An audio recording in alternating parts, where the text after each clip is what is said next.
Yeah.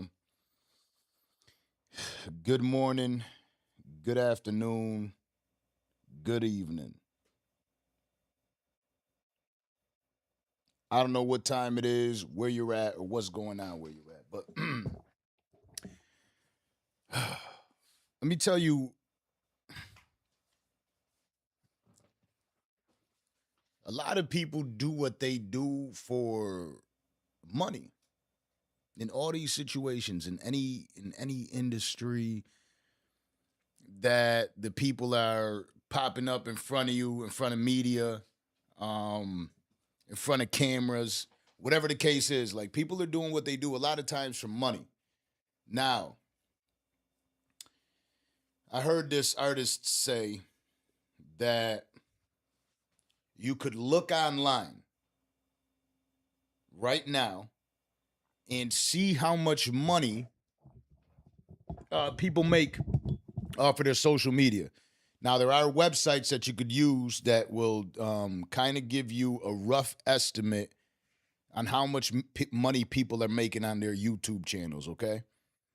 For instance, some of y'all could go right now to a site called Social Blade, and you could type in my YouTube, and you could see how much it thinks that I made in the last 30 days.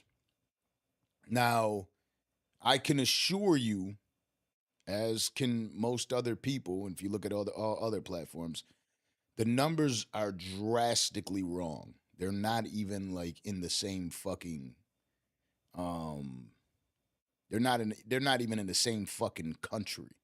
All right? So, I say that because a lot of people think they understand things based on numbers, right? Like people genuinely believe that they could go online and search up all this information, but a lot of this shit that we're seeing is inaccurate, right? The one thing you can't read online too is intentions. What up, what up, what up, what up, what up, by the way. Shout out to everybody that's tuning in. One thing that's super difficult to see, let me put this pop-up chat on the screen.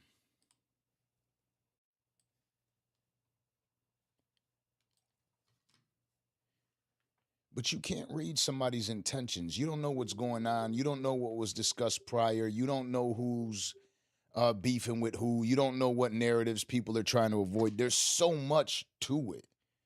There really is. There's so much to all this shit, and everybody just like jumps in. I got this guy literally DMing me right now. By the way, I think he's done DMing me. Hopefully, but he's telling me how situations are going by being just a fan. So never having been in the room, I never met the guy, never having been in a room with me or these other guys that he's speaking about, he tells me, based on his opinion of what he thinks is going on, that he thinks it's matter of fact, absolute truth. He said, next time you should speak to them like this, or speak to them like this, or speak to them like this. I can't tell you how wrong people consistently are, and then they just want to be right because you have a platform that allows you to type to people. It doesn't make you right. You got to understand that most of the shit that we see on the internet, we're just spectators in something that we have no idea what's really going on. A lot of the relationships and the beefs and shit like that, we don't know what's going on. We genuinely don't. By the way, if you tune into this live, I am live, and I do respond to the people that are talking to me. So all you got to do is go to the live chat on YouTube, um, and just write in there, and I'm gonna say what's up, and we're gonna talk. We could chop it up. But the difference between me and a lot of other people is I swear on everything. I just don't have anything to hide, and it's because I come in this entirely with great intentions, right? I had this back and forth online with this rapper. I don't like giving it too much light. I already did. It was fun, but it's over, right? Um, but I have a back and forth with this guy, and I'm listening to these lies that are being told, or not even a lie, right? Like it is their version of what transpired. But it's only their version. Um some of the interviews that I do, I don't want to do. It's not that I have an issue with the people. Sometimes it is. Um Not in this specific case that I'm talking about though. It's not that I don't value these people. Sometimes it's just like it's not the right time. It's not a conversation that I'm interested in that moment. Not in the mood for it. I don't know what it is, but sometimes, everything that comes across your table or your desk, you're not jumping at every single opportunity. So, anyways, this specific scenario I didn't want to do, but I did it anyways, and I think it was a great conversation, right? But there was a few things that I noticed. And now one thing is if I sit down and I talk to somebody and they give me some valuable information, or they give us a hell of a clip, we post this thing online and people start going crazy for it to come up with a narrative. I make sure that if I had a good relationship with that person, it was a good conversation, that I'm constantly shouting them out, and bringing light to their name, right?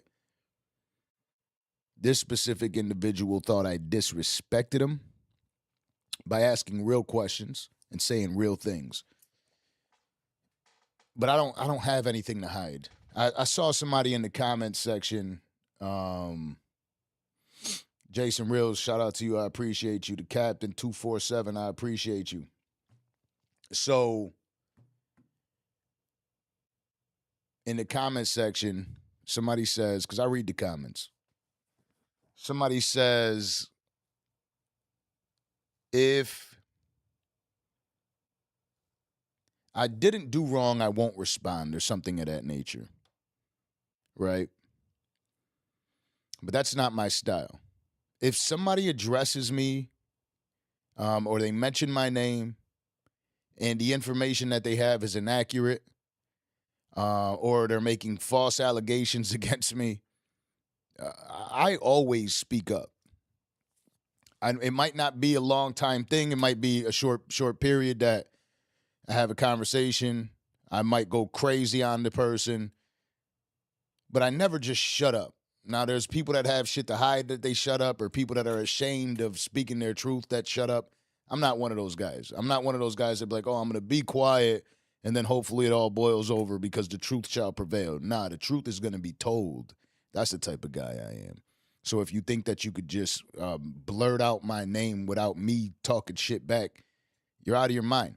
And then there comes this clout shit in this industry, right? People think that because they've had a name inside of industry or media, that they could speak to whoever, however they fucking want. Bottom line is, I'm not the type, but I'm not going to sit here and claim fucking I'm a gangster and all that shit, but I'm going to tell you this. I don't allow any man to speak to me disrespectfully. So, that's in the physical form. I don't give a fuck who you are, right? Again, not trying to be tough. But as a man, I was brought up that you always, always, always, always, without hesitation, defend your honor, defend your name. So if somebody wants to come acting crazy towards me, it's not going to be met with some fucking soft-ass attitude. Nah. Like, I'm a man at the end of the day. And if you have something that you want to say about me, say it to me. And if you ran to the internet to speak, then I'm going to run to the internet and make sure that I'm going to speak too. But if we see each other in the physical form, have that same motherfucking energy. Have that same energy. Don't sit there. And I'm going to read the room. I'll pop up. You know what I'm saying? And I'll walk up to you. And if it's not beef, it's not beef. I love what Roger Bonds set up here one day when he was talking about Diddy. He said that Diddy actually walked up on Suge Knight, and Diddy was like, yo, you got a problem?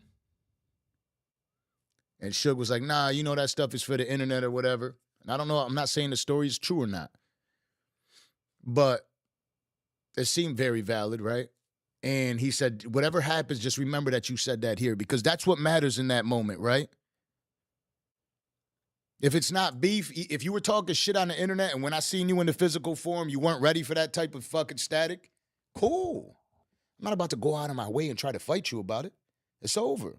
But just know that in this very moment, when the two of us seen each other in the physical form, you felt a different way. So I don't give a fuck what you run to on the internet and tell at that point. Because now you know. Now we both know that you can say whatever the fuck you want to say, but that moment that you had when you saw me in the physical form, you did not feel that way. I don't know if it was fear that you felt or what you felt, but you certainly didn't feel like you were brave enough to speak up the way you were speaking. Now in these comment sections and shit, people are just going to type whatever the fuck they want. I ain't mad at that. I'm not mad at a bunch of nerds fucking trying to get their moment to fucking, you know what I mean? Like, this is their fucking moment. But just know that there's a significant difference of real life and the internet. It's a significant, I don't have anything to fucking hide. Nothing. So I sleep good at night knowing that, like, look, there might be people that don't like me. There might be people that question my intentions. Just don't do it to me. And if you know me and you met me, don't do that. I had a situation I don't want to bring too much light to, but I had a situation within my own company where, like, I lead it with morals and honor, right? Like, if somebody asks me to do something that's on the platform, they ask me to remove something, whatever it is, whatever request they have, like if they want water or food here, or if they need a fucking Uber or their first class flight or whatever it is, if it's we make a deal, we make a deal. Something went wrong, and that shit bothered me because I like making sure that I'm always leading with honor and making sure that I go on my principles and I'm always doing things the right way. And sometimes with such a large team, not everything is going to go well. You know what I mean? So anyways, had a situation and it bothered me because the things didn't go as perfectly as I wanted them to. And I want everything to go perfect. I want everybody that comes here to know that we always have their best interest. That's who I am. I'll tell you a story of back in the day, and I'm sure everybody could relate to a scenario like this, right? Back in the day, we got what do you call it? What do they call them parties nowadays? They got some words for it, like kickbacks or some shit, right? We're all drinking at my boy's crib. Got a bunch of females over, getting high, right? We're just having a good motherfucking night. We all stay there. We crash. Next morning, we wake up. Couple bitches, couple dudes. The dude that owns the crib starts complaining that he's missing some weed, right? Somebody took his weed. And I couldn't leave. I could leave if I wanted to, but I couldn't leave. I couldn't leave knowing that there was going to be a possibility that this man thinks that I might have stolen his weed. As great of a friend as he was, I couldn't leave. It was bugging me out because I'm not that type of person. So now I'm staying there. I need to get my ass back to my crib, right? But I'm staying there because I'm trying to help this man find his weed. And now as I'm helping him find his weed for 20, 30 minutes, I'm like, damn, now I kind of feel like I seem guilty because I'm over here like playing too much, trying to figure out whether, you know what I mean? Like, and I can't find it. So we go through with this whole scenario. We keep talking back and forth every 10 minutes because we're not finding his weed. And I'm like, fuck. Yeah, I was like, bro, like, I would never do some shit like that. I would never steal from one of my homies. I would never fuck my man's girl. Like, none of that shit. But it was bothering me. Then this girl calls us asking if we could get her any bud. You know, we're like 18, 19 years old at the time. So she calls us, asks if we could get her any bud. We say, we'll let you know. Right now we're dealing with something, right? Then a few minutes later, she texts us, says, never mind, so-and-so just came through. He had a bunch. Now, so-and-so was also asking for weed, and so-and-so also just so happened to leave the house not too long prior because he was actually part of the kickback the night before. So we found out who took the bag, right? And it led to like them two having this lifelong feud. But the moral of the story was I couldn't sit right until that very moment. And even then it still felt dirty because I'm like, damn, this person did this person dirty as fuck because we're all super cool. But it was just a shitty feeling knowing that somebody might think that I've done that to them. We could go right back to the Charleston White situation on how he made the allegation that I tried to sleep with his bitch. When that man introduced me to that woman and said she's the plug, she could get you this X, Y, and Z, and I saw her with Lil Wayne, and I messaged her as soon as I seen right on her live story, not her live story, but on her story, she was with Lil Wayne, and I was like, yo, I've been trying to run down on Lil Wayne forever. It would be dope if you could get us Wayne. She says, say less, I'll make it happen. I said, appreciate you. I'll make sure you're compensated. Now, the main reason I said I'll make sure you're compensated is because I wanted her to know that this would be a business transaction. And in order for her to be compensated, the only person I would have compensated would have been Charleston White because he's the one that made the connect. I even do that with people that plug me in with other people. Like I'll hit up a artist and I'll be like, yo, hit up Duty Low. Like, Duty, you know Skrilla? Yeah, I know Skrilla. You think you can get me Skrilla? Yeah, word. Set it up and I'm gonna chop you out. You know what I mean? Whether or not I talk to Skrilla on my own, it doesn't matter. I'm still chopping Duty Low out. The reason why I got a good name in the industry is because that's the type of dude I am. Right?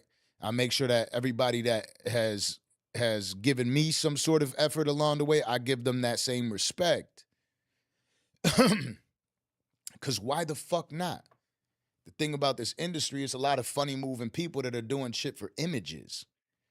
Like they want you to get this image in your head of this is who they are. They're just because something didn't go their way, they lie to manipulate people into thinking that they did the things the right way. It's a weird ass motherfucking industry. It's weird. Let me read some of these comments. They said he smoked it. We wish.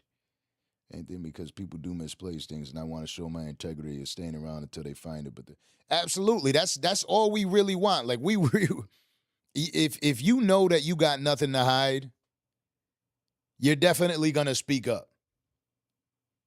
And you're not afraid of whatever judgment comes with it because you know deep down exactly where you feel. It's like a woman accusing you of cheating and you just shutting the fuck up. For what? I'm definitely speaking up. I'm going to say, excuse me? You thought I did what?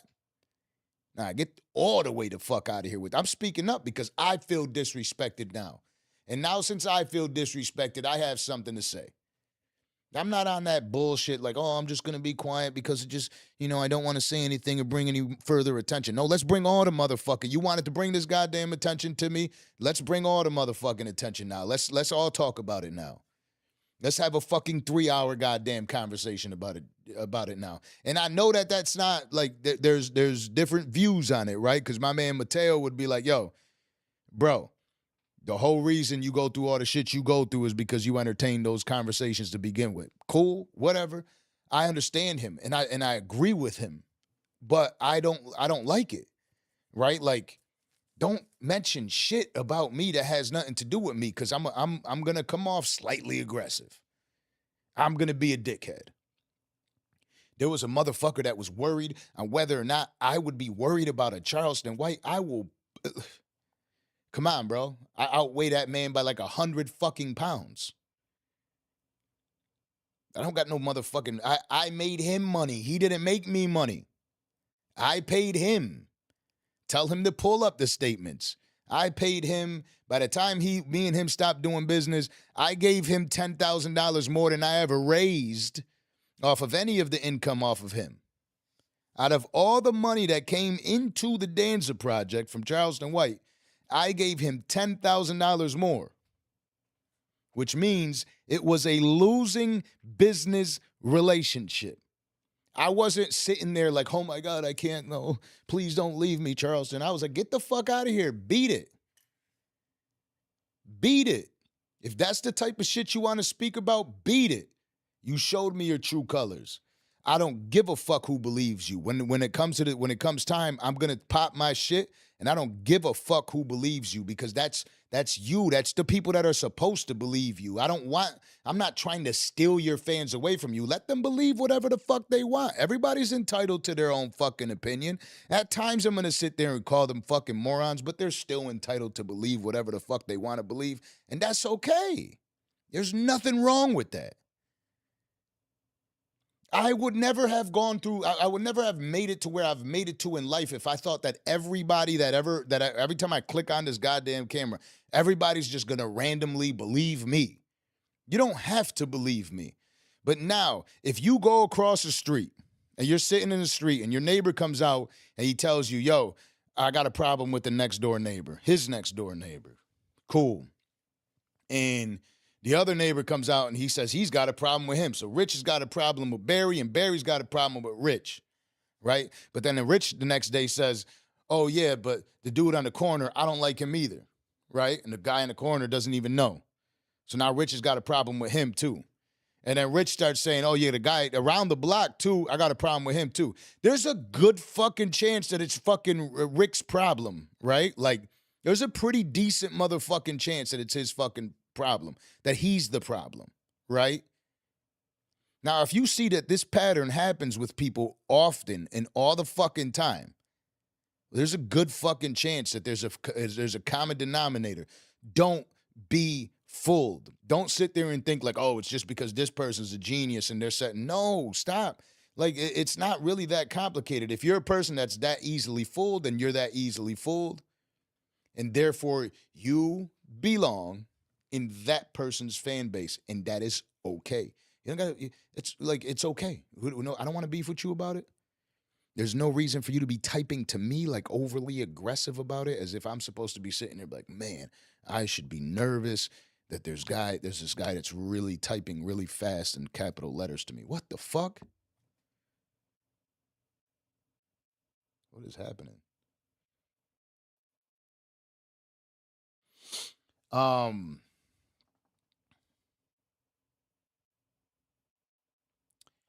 Jason Reels Network. The reason why is because his price was high, right? He started off at 10,000 for the first 3 interviews. Then his price went to 8,500 per interview. The amount of money I was making back was not the same. So if I paid him 8,500, I was getting 6 back or 5 back. Especially with the amount of times that his videos got reported. So his videos got reported a lot. It'll be clear, and then a couple days later, it'll turn yellow. Once that happens, you could get fucking 200,000 views, and you're probably going to get like $80 for it. So it was tough, and I have, and I will always take some accountability for that, because maybe my team could have done a better job. Not even maybe. Our team could have done a better job of cutting up the content into portions and the parts like Vlad does. So when those parts did get flagged, it wasn't the entire video, it was just a portion. And we used to drop the parts after. So it's not like whatever. You know, like you move that much money, 6 figures, and you only lost 10,000. So it's also not a bad thing. You know what I mean? It's not, I guess it is a bad thing, but it's not like life or death, right? It's just something that I pretty much broke even on. I'm just saying, I wasn't like, oh my God, no, my platform's gonna suffer and die because I don't have Charleston White anymore. Like, that's a narrative that he likes to push to his audience to make people want to pay him and continue to pay him, because that's how he makes an income. Now, that I compensate people like that. Now tell me who you think is making more money. You know what I mean? Like, it's common sense, but not so common for everyone. Because a lot of people aren't making 6 figures or 7 figures. So for them, that math would be a little bit confusing, and you would look at an individual and you say, well, he gets paid to do interviews. He's wearing X, Y, and Z. He's flying here and there. He's probably worth this. But it's usually like the same thing like I said early on. If you look at the YouTube channel, I think it's Social Blade. Can anybody go to Social Blade right now and type in the Danza Project and tell me what it thinks that my net worth is, or my income is for the last 30 days?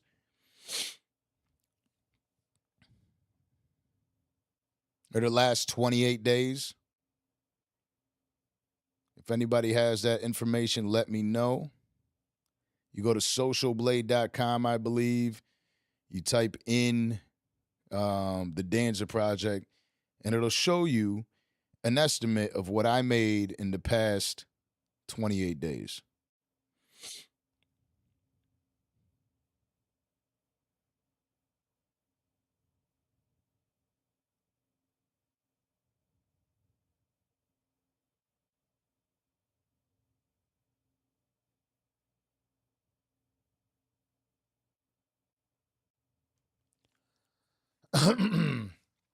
Yes, definitely. If you're watching right now, please smash that like button.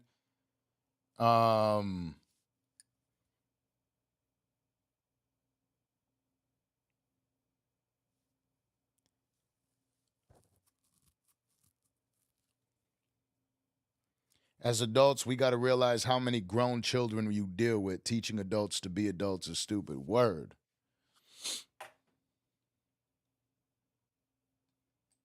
AI is definitely taking over. I appreciate you, DJ Kills. Charleston, let us know y'all running a play. Is that true or is it still live? When did Charleston say that? I could tell you this. I saw Charleston. I saw him. It says I made $311K this month. Or this year. 311,000? Fred was goody. Fred, by the way, since I'm live, if you want to call in, call in. I would love to have a conversation with you right now, especially with everything that's going on. It'd be dope to talk to another podcaster that kind of understands the landscape of things. 5K? It said I made 5K this month?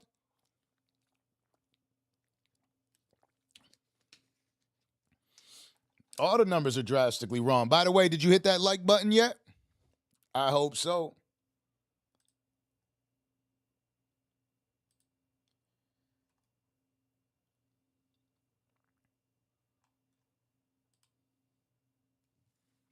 Let me make sure I actually look at my phone.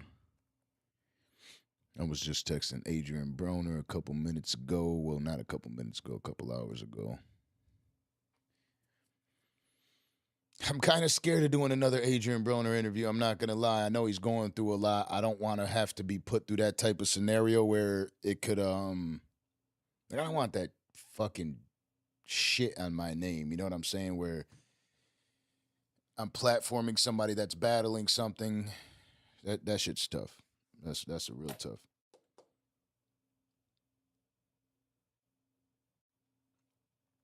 Uniquely yours. I don't know what that means. 311 slash 5K this month.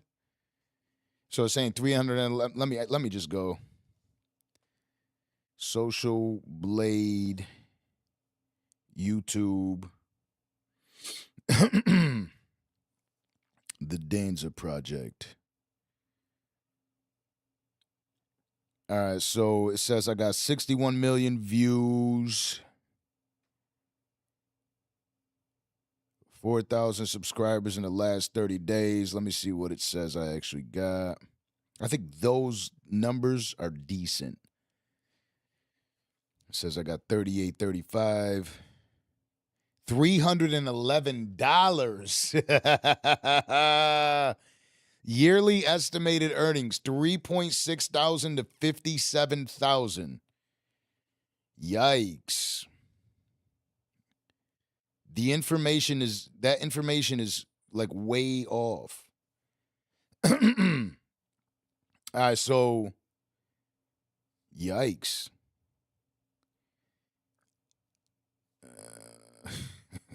It's foolish.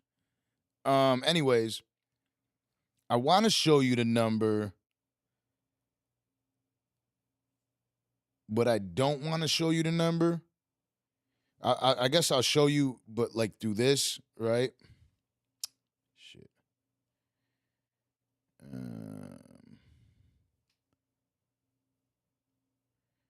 All right, I'll show you this. You'll have to zoom in.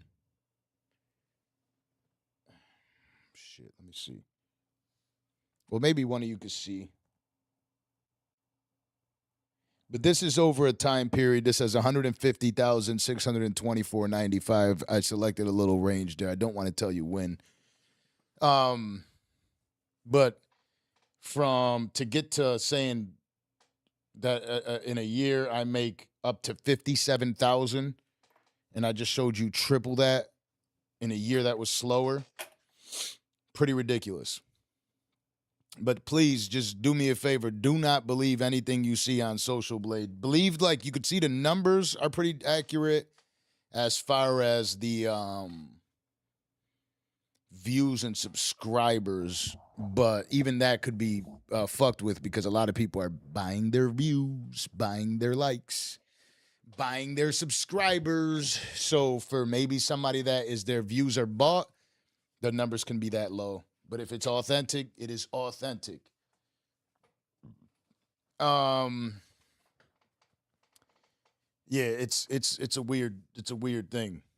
Yo, Fred, where you at?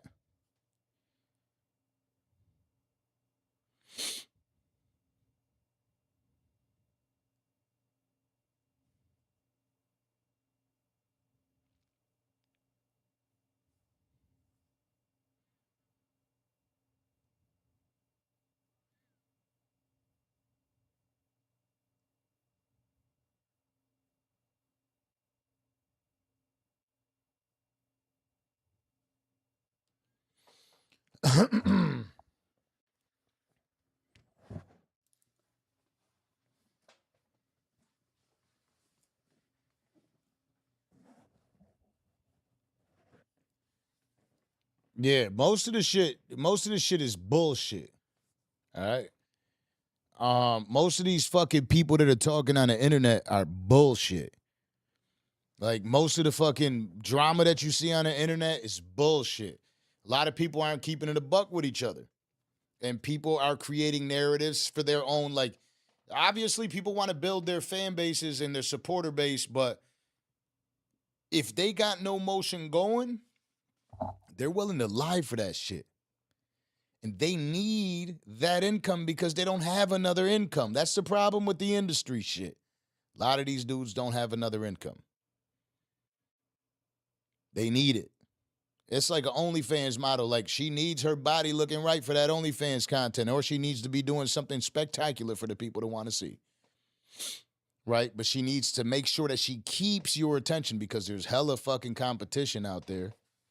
So integrity out the fucking window. You know what I'm saying? They got to do what they got to do to make sure they make their fucking money.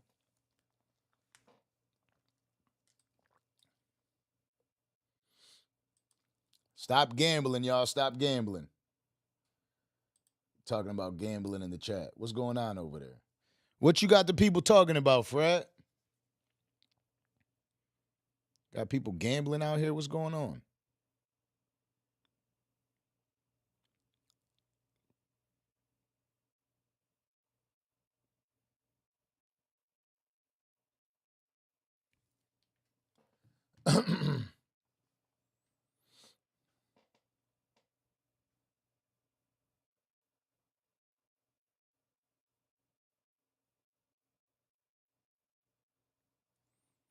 Oh yeah, you're talking about so he said it on Fred's interview a while back, right?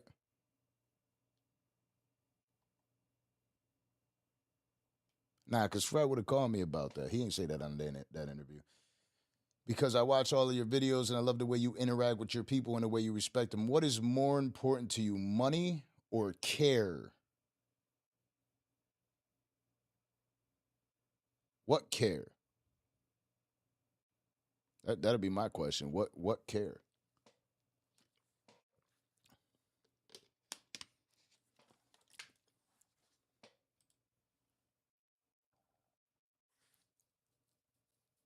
Like explain to me this game. By the way, if y'all want, y'all can call me. I got that Google number. I forgot. Let me see where's this fucking Google number at.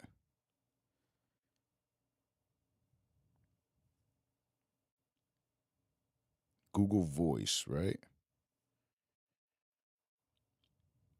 We could chat it up. I don't mind. If I could figure out how to find my number.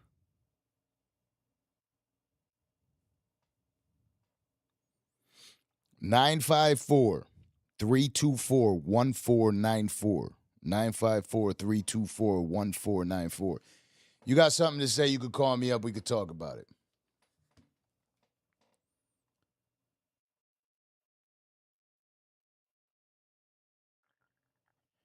Jason Reels, if that's the average, I don't think so because I don't know many people that are in that range. They're much higher. So that's been I don't think I've ever seen anybody with that CPM. I go live as often as I can. Obviously, I have 3 very young children, so I'm not able to do what everybody else does and do all that bullshit. It's just way too much for me.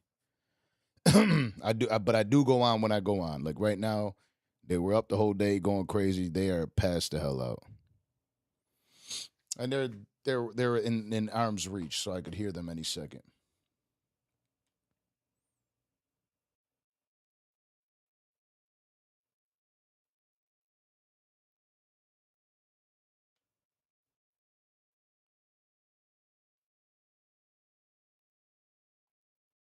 Now, Stacy, what did you mean by care? You said, "Can I ask you a question? What is more important to you, money or care?" Now, naturally, I'm more inclined to go care, but I don't know exactly what you mean by that. What care? Health care?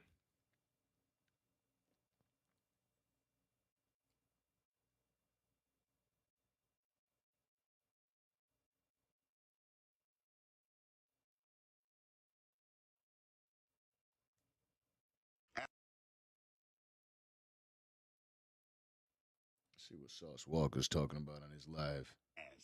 Zaza, Toad, Dooley Wayne, Bear Claw, Bare Feet, Crocodile Teeth, Panther Paw. The best Zai you ever saw. Oh, matter of fact, hey man, somebody called me with our cans in their stove. How they do that? I don't fucking know. I forgot. I fucking forgot to talk to you about that. They got all cans in their stove. Loaded. On Bloods. I fucking forgot to. It was just so much going on. Who the fuck? I mean this. How the fuck that go? I'm for real though. I don't know what you want to call it, but they had them bitches and them hoes. They nigga called me and said, "Walk this your shit, ain't it?" Sauce Walker's one of the funniest dudes on the internet. Nah. Ooh, they had the new shit too. Thought I told you that we patrol and load the gas. Jason Reels, all I'm saying is I don't buy most of this AdSense bullshit. I think that it's the numbers are completely different for everybody. If you got good content and you got long form content, you're gonna make a pretty decent buck off some interviews. We've been fucking well beyond 6 figures for the last 4 years, so I don't get what numbers it comes up with sometimes is all. But I'm sure that sometimes it's accurate for some people. Well, you will make a wonderful social worker for the young people who are struggling with their mental illnesses out there in the community today. I really appreciate your help on your broadcast journey. I would love to be able to do those types of things for people, but I wouldn't want to be fake about it. I don't want to act like I'm some I went to school for psychology, and I'm everybody's fucking um, Lord and Savior. But I would like to tell people that I would like to be able to sit down and actually speak with people in a physical form and let them know, because I do better by looking at somebody, and I could tell when something is catching and when something isn't. Shout out to Houston. But this isn't the end.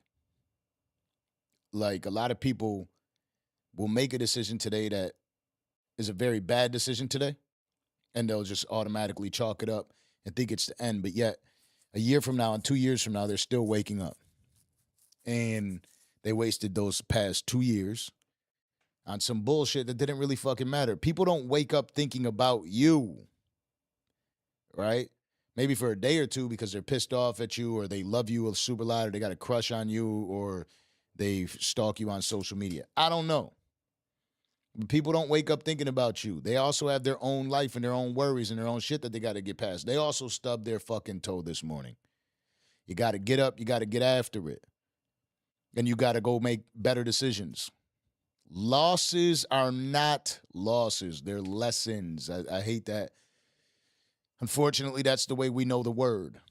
You know, we look at a loss and we think sadness and misery. It is a lesson, you know?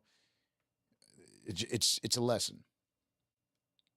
So I'd like to be able, if I had an opportunity, that's what I would want to do, and speak to people and tell them, like, yo, like, I don't care. I don't want to be compensated for having a conversation with you. I just want you to tell me that things could get better. You know, I want you to understand that.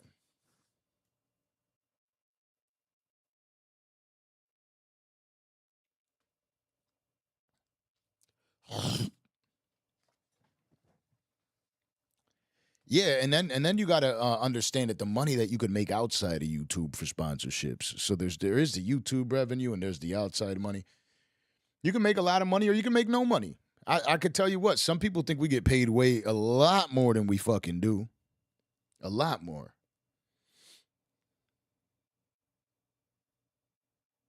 I'll tell you what I feel about. I think I was wrong about Dean and AB, and this part.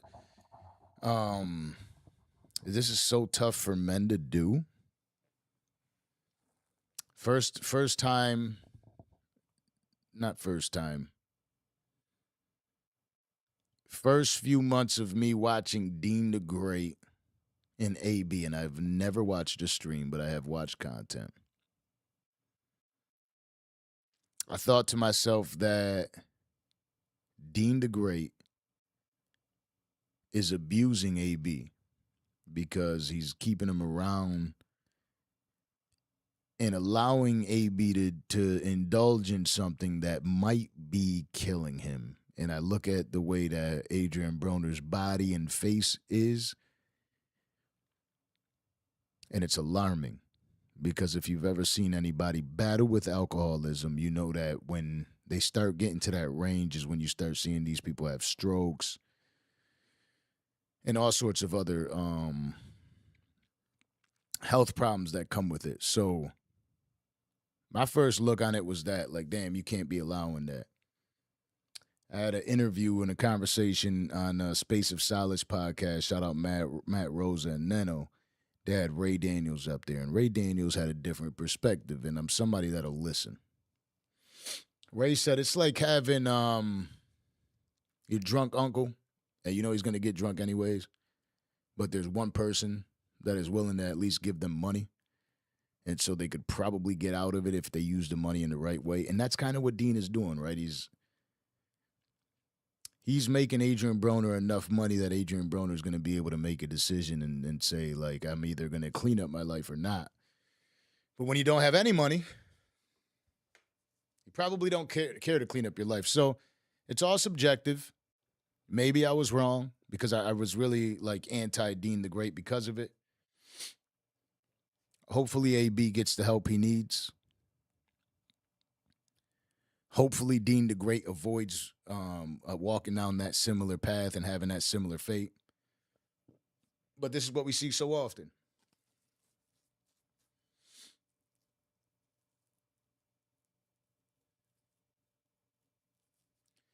Jason, also, if people fucking mass report your page, it'll limit your monetization on a video. Have I outgrown Revolt?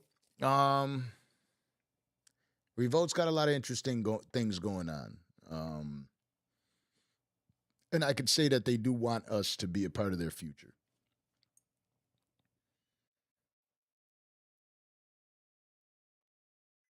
Stacy, I'm down. I'm not opposed to it, but I don't think I live where you live, or you live where I live. So that also makes it tough. I don't know if I could call in with a video call and try to help, but I'm not opposed ever to trying to make a difference in people's lives. I think that's what everybody's goal should be. By the way, where is everybody from? It says I got 84 people watching right now. Where the fuck is everybody from?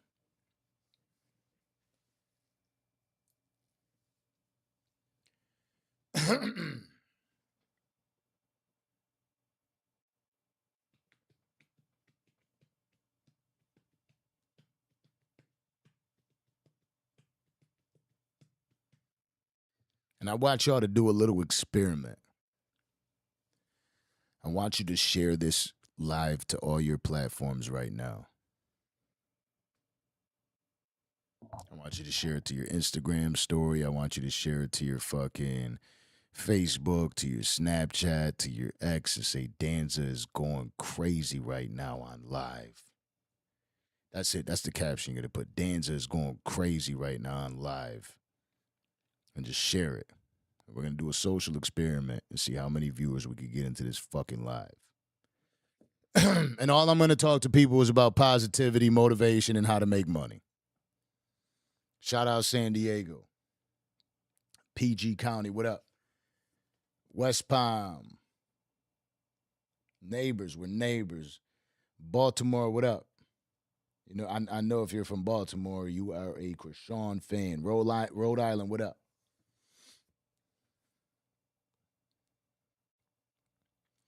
I ain't gonna lie, this week I was thinking about, like, I might just go back home to Buffalo for a couple days just to pop up.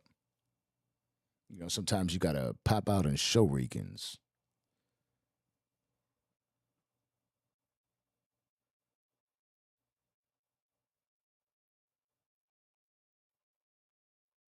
It would be a lie to get views.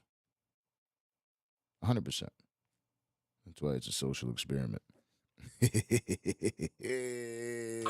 walk shit down, nigga. Boricua. Anybody in from Buffalo? Buffalo don't fuck with me. Buffalo fucks with me, but Buffalo don't be on YouTube. Buffalo be on Facebook.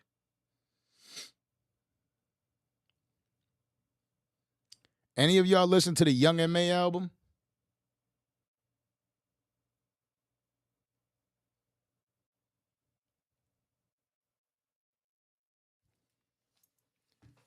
Red Hook a place?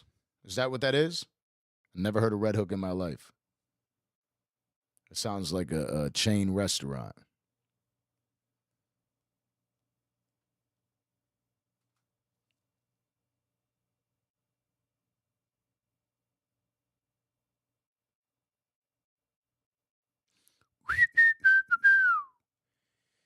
Share to the Henny Gang. Shout out to the Henny Gang. Bro, you'd find out that, like, once people are some way, shape, or form able to be real with themselves, life is so much simpler when you could just be yourself, man. It's just way simpler. Damn, I looked creepy as hell when I was looking to see who was at the door. I thought one of my kids walked in, though. I'm actually stuck on Iceman too, but I definitely do have time for other music throughout the day. I just listened to the Young M.A. I'm a huge Young M.A. fan. I need Young M.A. to come up to the platform. If everybody could go tag her in everything and tell her that fucking I want her to come to the platform. I love Young M.A.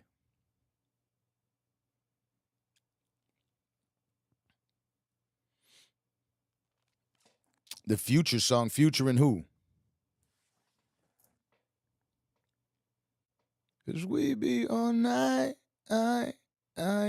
Baby, good morning. Did she get a song with Future in there? No, but the intro's hard. '04,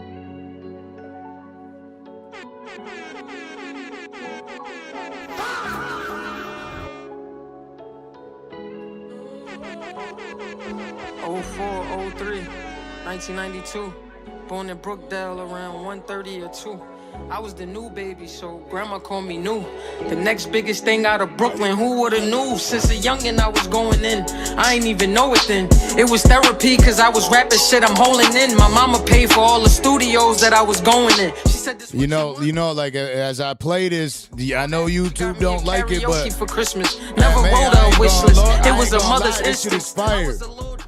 All right, she's telling a story here. I almost damn near get Joe Budden vibes from back in the day, some like All My Life type Born shit. in Brookdale around 1:30 or 2. I was the new baby, so grandma called me new. The next biggest thing out of Brooklyn, who would've knew? Since a youngin' I was going in, I ain't even know it then. It was therapy, cause I was rapping shit I'm holding in. My mama paid for all the studios that I was going in. She said, this what you want? Record a couple and we'll go again. Before that, she got me a karaoke for Christmas. Never wrote her a wish list. It was a mother's instincts. I was a little different, always needed my distance. And I was never a princess, I was always the misfit. A little tomboy, well known in the neighborhood. And only girl on the football team, cause I played it good. Big confidence since a shorty, if I could do it, I would. I was trying to be successful in anything that I could. Living in VA kinda taught me a little patience. I'll forever be grateful for that part I was raising. Gave me a little structuring for that dream I was chasing. I moved back to Brooklyn and painted a demonstration. Alright, so y'all hear what she's saying. That type of music to me is my favorite type of music. Real shit. Fable, I appreciate the motherfucking gift. I know you're popping shit, but I appreciate the fucking gift. You're damn right I'm Unc. What the fuck? About to be 41 motherfucking years old. What do you think I am? Neff? East Side, Buffalo, New York. What up? I miss home. I do miss home. Oh, that Future track with Tyler, that shit is fire. Forgot about what you're talking about. Yeah, hell yeah. I mean, it just I didn't hear the whole track. I heard the whatever was on the commercial, and then I saw that they're doing the FIFA shit, which I think is super fire. Nah, Young M.A. is fire. That she could rap. She ain't dropped an album in like 7 years. 7 fucking years is a long fucking time for somebody not to dress. She could really, really rap. She's really, really a rapper.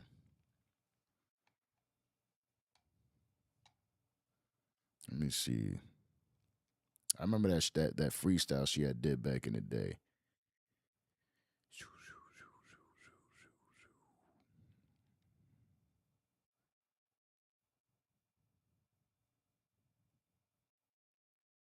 Damn, 9 years ago.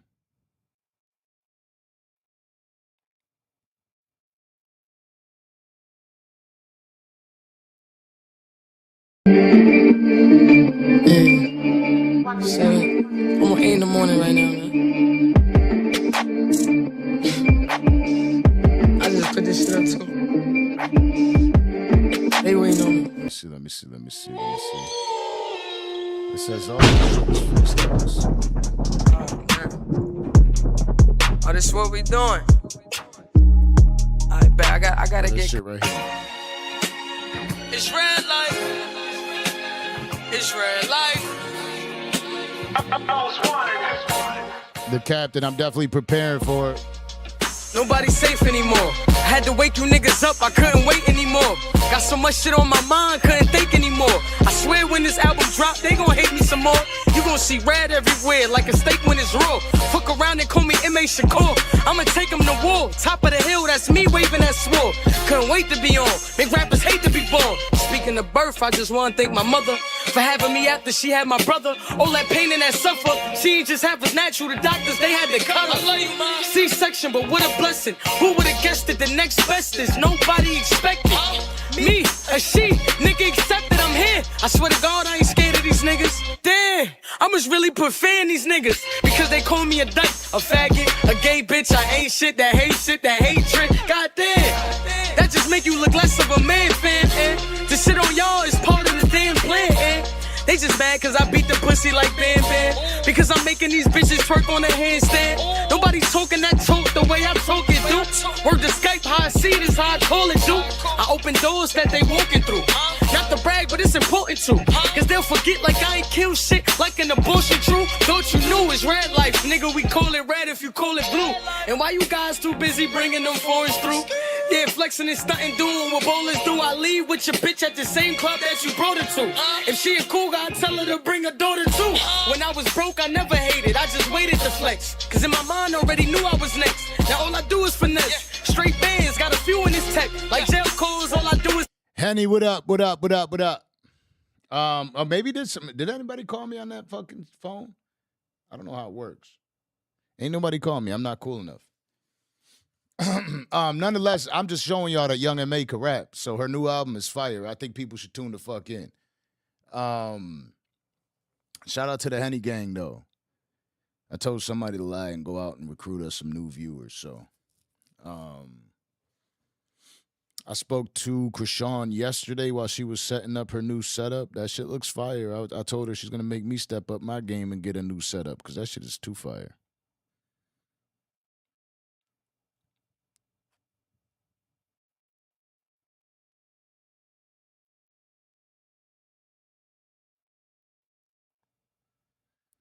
Do do do do do do do do do do do do.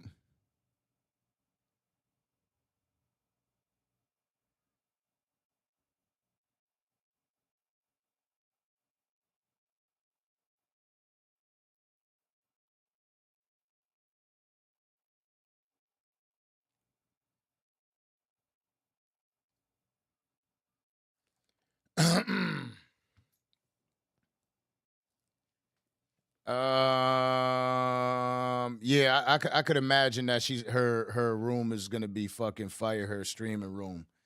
But I definitely got to get something now. 315 Utica. It's on therapy on repeat. There we go. It'd be as drunk as fuck right now. They ain't even meet Ross yet. Look, oh, they're gonna meet Rick Ross. That sounds like a fucking disaster. But AB is funny as a bitch, though. Like that is there's no doubt about that. That man is fucking hilarious. I love the Henny gang. The question I got for the Henny gang is are y'all gonna show as much love to the content that is not Krishan as you do to the content with Krishan? Because she's putting out some dope content, some shit that y'all need to pay attention to. Can't just be one track minded. You got to be able to look at the entire picture. There's a lot of other dope stories and scenarios out there. We know that Krishan's your baby. We get it. We understand. Nobody can fuck with Krishan. That's baby girl. But outside of that, got to make sure that if you're gonna stick with her, stick with the complete content because she's got a lot of shit going on.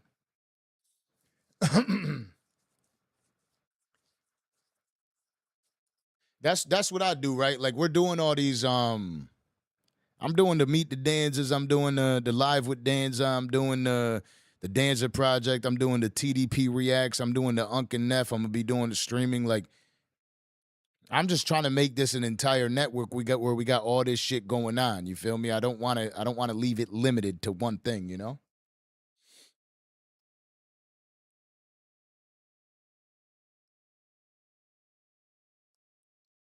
Now Miami definitely don't sleep. They're on cocaine. Cocaine, cocaine.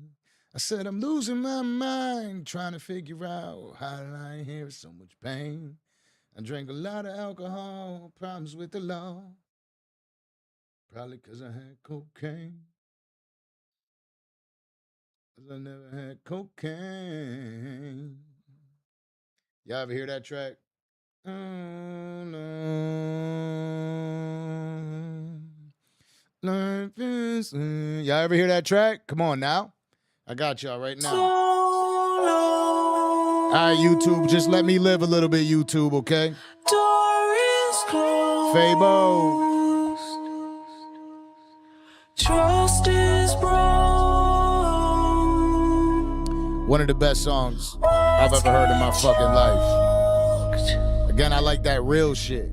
Talk that shit.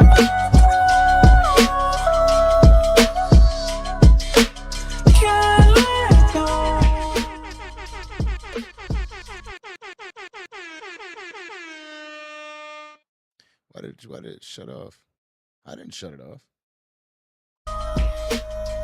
Come on, I didn't shut it off. I'm over here pressing the wrong button and shit. All right, fuck it. Papa came home from another day of hard work and handed me his key. Told me go look in the car, so I went out there to look for what he asked me to get. I was checking all the seats, but the only thing I saw was a bag of cocaine. Papa was too solid, he ain't never tell a lie. I went in to tell him about it, he said, oh, that must be God. He worked with me at the job, I said, oh, and walked away. He said, oh, before you go, make sure you don't tell your mom about the cocaine. Me and a little homie, we was walking to the store. It was right there on the corner. Then we seen the guy that's homeless. He was wrapped up in the blanket. He was looking really cold. Then he asked us for some change. Then he asked us if we know who had the cocaine. Cocaine. I'm losing my mind, trying to figure out how did I inherit so much pain. I drank a lot of alcohol, problems with the law, but I have done better or the same. Daddy never tried cocaine. Daddy never tried cocaine.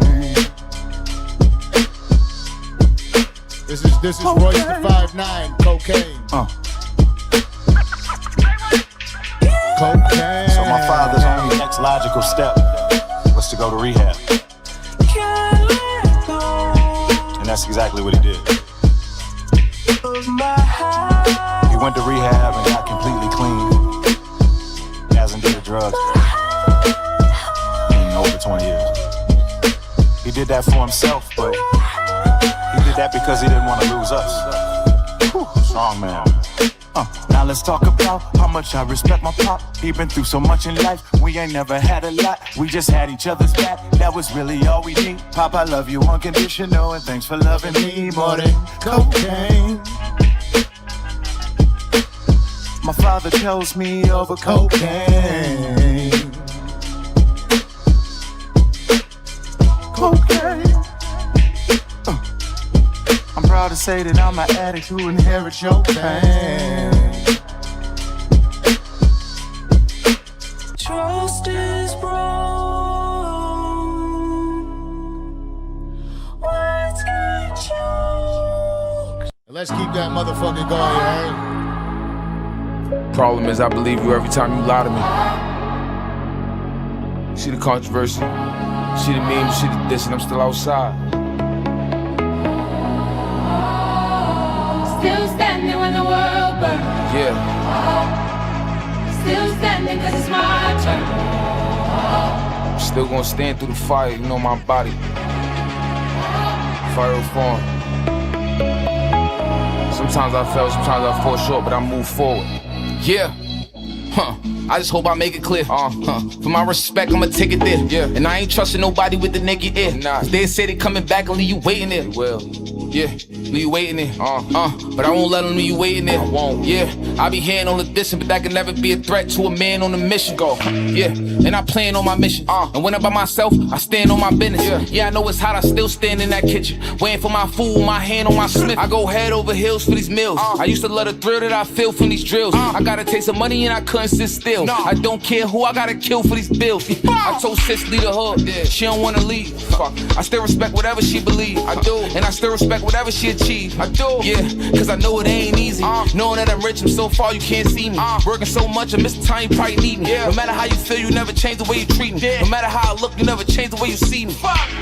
Yeah, that's what matters most. I ain't have time to learn. I catapult. I ain't have a chance to lose. I had to go. I ain't even have a crib, but I had a show. Ain't nobody tell me nothing. I just had to know. I ain't have a way to pull up, but I had to show. And when they tricked them into hating, I was mad at bro. Like, fuck, I got this 800 tatted folk. Yeah, I'm still solid as a rock. I'll let a bitch leave, just don't holler at my ops. And I stopped doing crime. I'm tired of all these cops. They be running in my crib while I'm sitting in my socks, and I hate that. I hate them for that. But I still gotta work, so I ain't taking no naps. And I still gotta eat, so I ain't playing it back. I'ma feed me and mine, I ain't making a snack. And you can't call me a liar. I be with the steppers, we be walking through the fire. And they try to cancel me, but I ain't staying quiet. I be working while you sleeping, I ain't tired. I be up for this money, I'm wired. They try to give me more time, they keep bringing up my priors. I know they got the power, but I believe in the higher. And that's why I shed a tear every time I hear that quiet.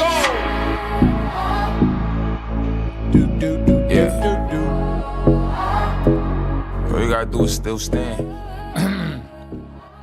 Listen, for me, I'm somebody that is musically motivated. Like, I could hear the right song, and that's it for me. Like, I'm good. I don't want to be bothered. I'm good. I'll be at the gym going crazy. I don't want to be like, leave me the fuck alone. Let me stay in my own fucking planet. Let me chill. Let me vibe. Especially if I just got done smoking the blunt. Come on now. Like, I just love music. And I like music with a meaning. I can't do music without a meaning. Can't do it. But anyways, yeah, that pretty much sums up my day, right? I just had sometimes you deal with emotional roller coasters of human beings.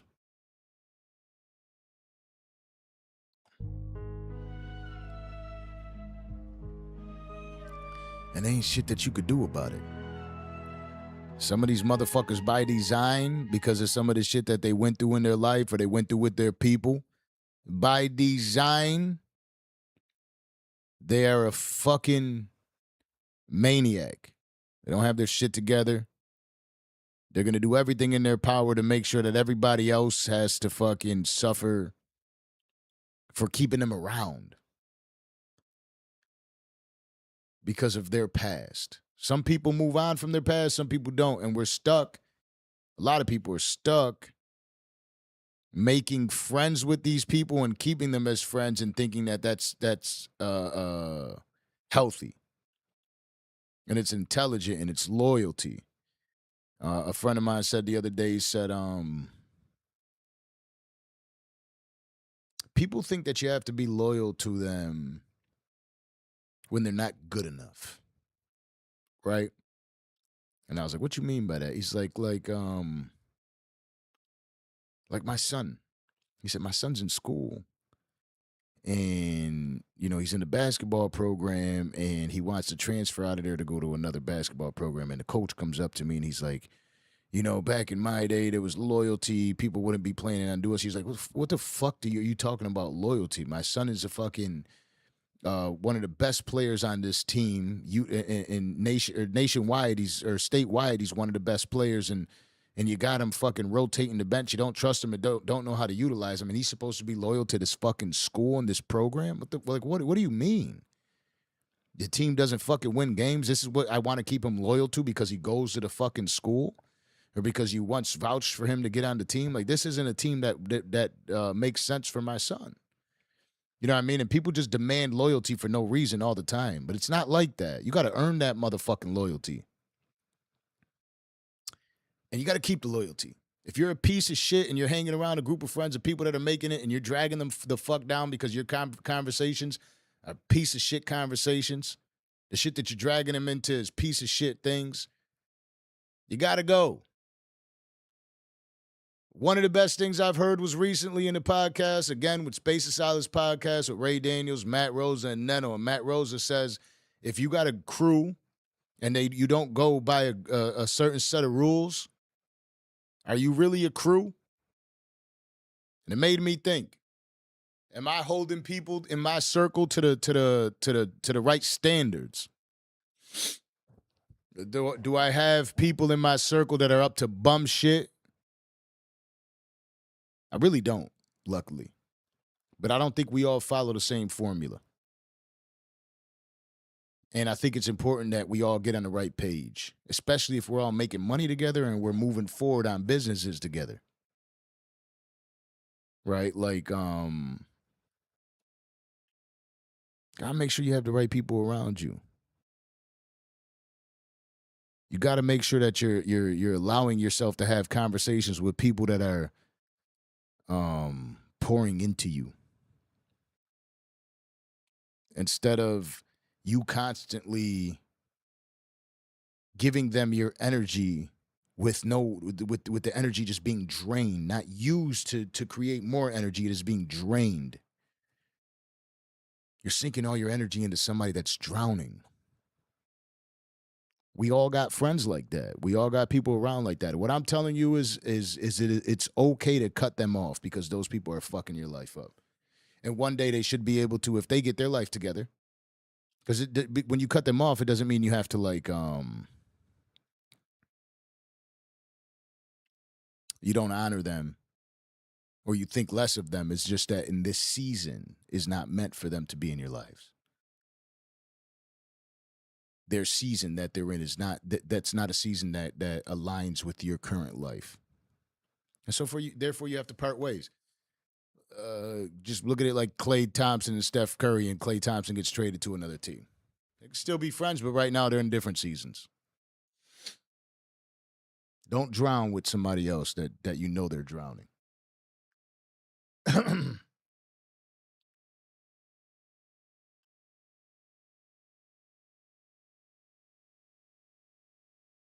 2026, time to hold people accountable, Captain. That's what's up.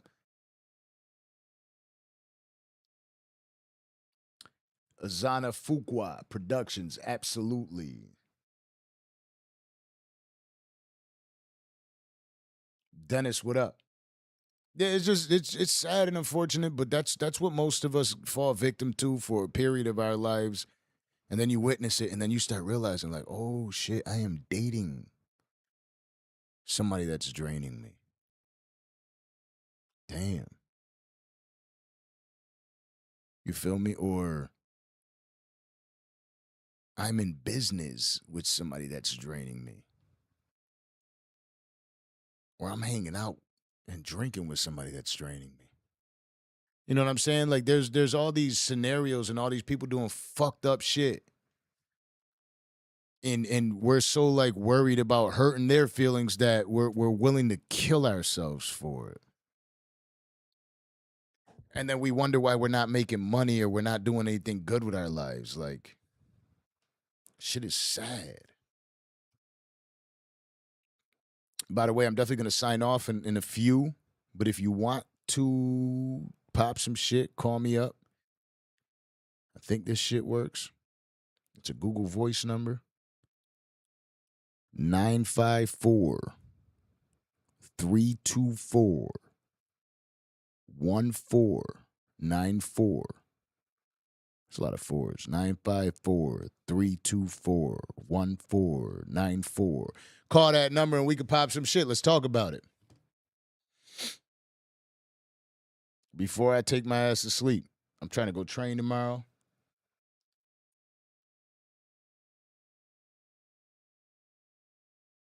Accountability is the new flex. Absolutely.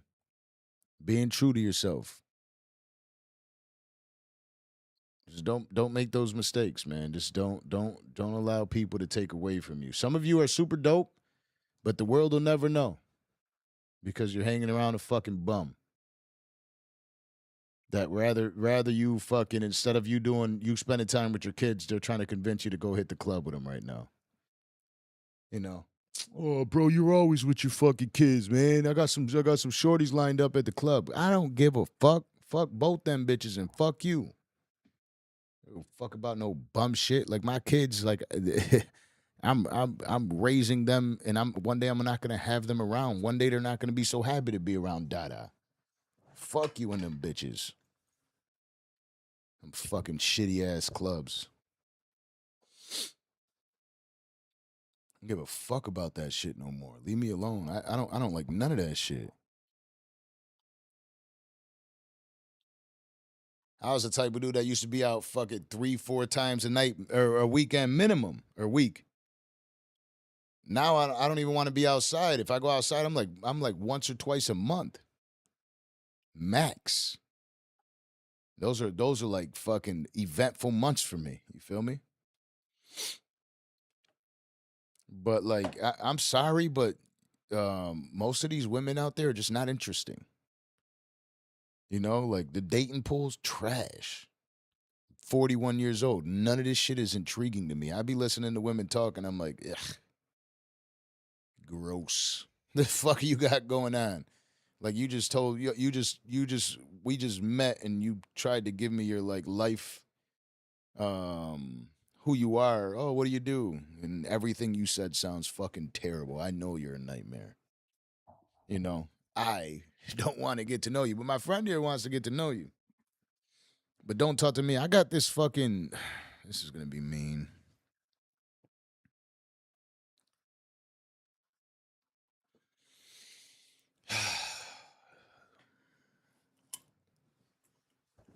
There's somebody writing to me on Snapchat. I don't snap. I don't use Snap. I downloaded the Snapchat app because everybody said you make the most money off of it, everybody in the industry. But I don't snap, and there's a person writing to me on Snap. Is this Danza and da-da-da, and I want to send you something. I just don't know if you approve. Don't send me shit. Like, I don't want your nudes. I don't want your fucking... Leave me the fuck alone. I don't know who the fuck you are. I don't know what your intentions are. I don't want you anywhere near my life. Don't send me a fucking thing. Said it 3 times. Like, I don't know who you are. I'm not a Snapchatter. You got the wrong guy.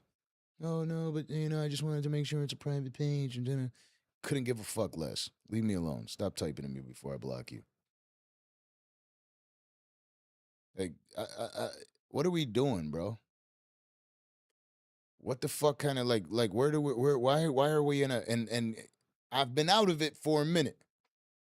I've been out of all the like I used to I've jumped on Tinder a few times in my life. You know what I mean? I've looked for girls on Instagram a few times in my life. You know, I've lived through that life. I'm just not into it anymore. It's corny to me. So now now I'm about to be 41.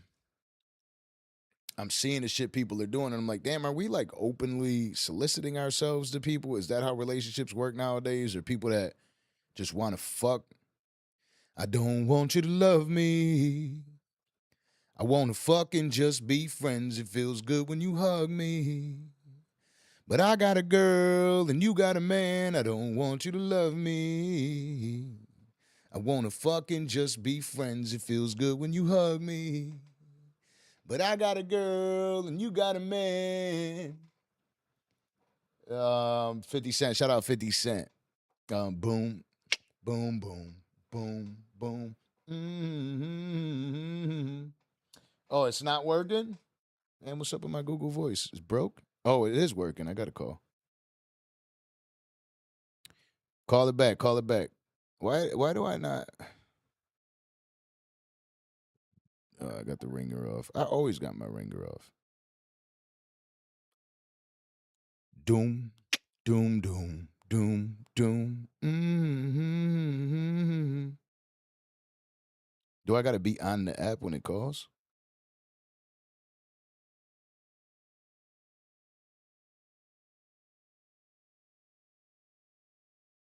Or does it just automatically say missed call? Give access. Do not disturb is off.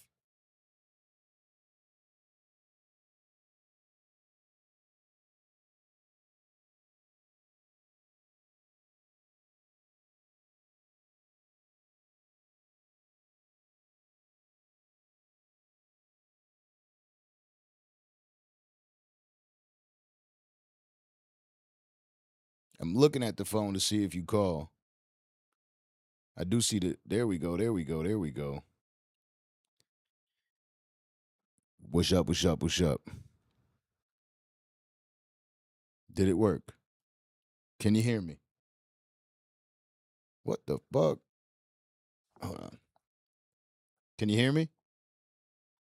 Oh, this is that bullshit. Can you hear me?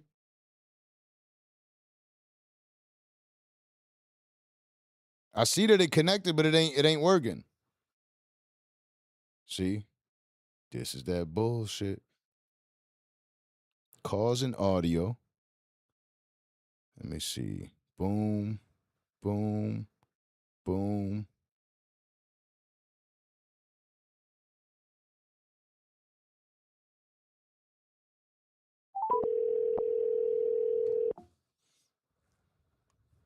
Hello?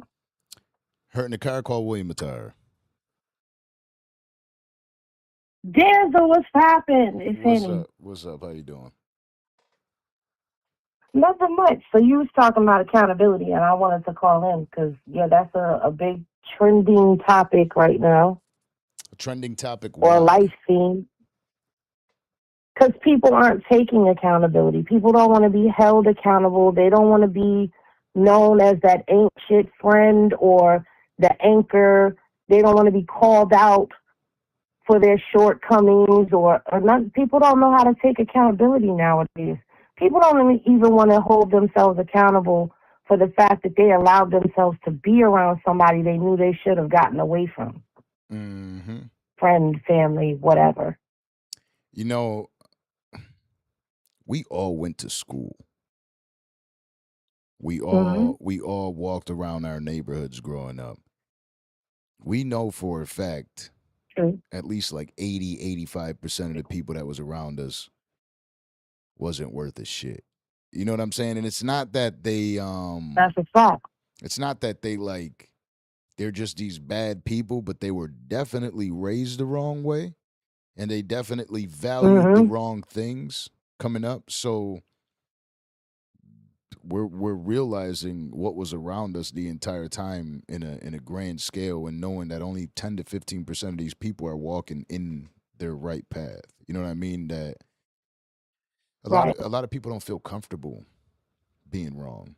Like they feel like something, like they're missing something if they admit to being wrong, or that people are going to judge them for the rest of their lives for being wrong. You know what I mean? It's a weird place. A weird Or time. it'll bruise their ego to realize they were wrong.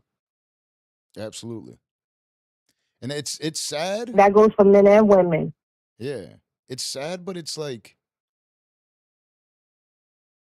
you just have to be able to pay attention to it as an individual and see that it's happening around you and know that there may be, especially if these people are close to you or within that, like, 6 degrees of separation where you know you could end up being friends with somebody like that one day, or they could be around in your circle one Right. day. And you got to remember what you saw. Like, I remember that this person behaves this way in these scenarios. And that's usually something attached to their childhood trauma that's still there. And if you've never actually seen them getting better, or when you talk to them, you notice their tone is the same, you should probably stay away from them, because if you attach yourselves to them, then you could be tricked. Facts. You know? That's a fact. And people don't. The thing is, though, are they paying attention to people? Because nowadays you'll have a relationship with somebody and you could be with them for years. And then one day you wake up and realize they don't even know you because they haven't been paying attention to you. They haven't been studying who's sitting in their presence to even realize when something is heavy, something's an anchor, it's weighing you down, and it's time to go. They get familiar with comfortability with people. Absolutely. And it's scary because love is blind, then it'll take over your mind. What you think is love is truly not. You need to elevate and find. Remember Eve? I'm going to let you sing because I can't. You remember Eve, though? Of course, of course. It is the truth. Love is blind. You know? And the only type of unconditional you should love is your children because you have to pour into them. Like some people have That's parents. true. Some people have parents that aren't those types of parents, and sometimes you got to cut them off. You know, you could love them, but love them from Yeah. a distance, knowing that Mm-hmm. they're a poison. You know, when it's your children now it's your job to be the one that's doing right. They could be a piece of shit, but they might be a piece of shit because you raised them to be a piece of shit, or you allowed them to be in a fucked up scenario that caused them to be a piece of shit. You know what I'm saying? So I think that you should always be pouring into them. But some people, all the other people, you got to learn how to cut them off sometimes. Mm-hmm. Got to learn how to cut them off. That's Some people true. just aren't meant for you, and they're not. Again, sometimes it's just a season, but you could see when somebody's. I had a friend. I hate saying this shit sometimes because it'll hurt people's feelings or it'll piss people off. But I like giving people real life examples. But the Me, truth is never disrespectful, and sometimes it hurts. So it ab- is what it is. absolutely. I had a friend that him and I were really trying to get in business about 10 years ago, 15 years ago. And when we started getting into business, we realized that a lot of the people who we were friends with were on the same bullshit. So we thought we could recruit everybody in our friends group to come make millions of dollars with us. Mm, So we kind of mm. went about it that way. But that we noticed like real quick that some of the people were like every time we said we're gonna go out try to get some money or figure something out or we're gonna go open this business.